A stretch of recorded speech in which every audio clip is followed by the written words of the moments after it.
మరి వాళ్ళ సమస్యలను కూడా పని మనకి మైనార్టీ ఈ ఓట్లు బీహార్లో ఓట్లు లెక్కడమని చెప్పే పేరుతోటి ఆ మైనార్టీ ఓట్లు తొలగి చేస్తున్నారు. ఓట్ల నుంచి తొలగి ఎలా తొలగి చేస్తున్నారు?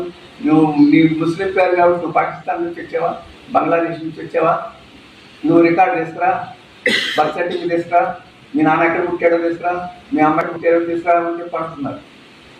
వాళ్ళు వదిలేసి నన్ను అడిగితే మా నాన్న ఎక్కడ పుట్టాడో ఆ సర్టిఫికేట్ నా దగ్గర లేదు, మా అమ్మ ఎక్కడ పుట్టిందో సర్టిఫికేట్ నా దగ్గర లేదు, ఆ వాళ్ళ భర్త సర్టిఫికేట్ లేదు కాబట్టి ఇదేదో వాళ్ళు కొట్టలేదని చెప్పేసి నన్ను నాకు తరివే. ఎందుకంటే నా పేరు ముస్లిం పేరు కాదు.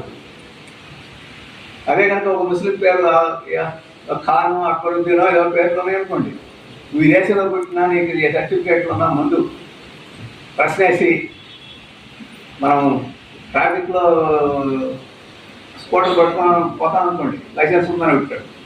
ఉందన్నా అనుకోండి, లైసెన్స్ ఉంది కాబట్టి వదిలిపెట్టదు, చీకొక్కుందని అడుగుతాడు. అంటే నీకు ఏది లేదో అక్కడ దాకా అడిగి లేని దాని మీద కేసు పెట్టి పంపిస్తాడు. ఇప్పుడు ముస్లింల మీద కూడా అట్లాగే బీహార్లో జరుగుతాం.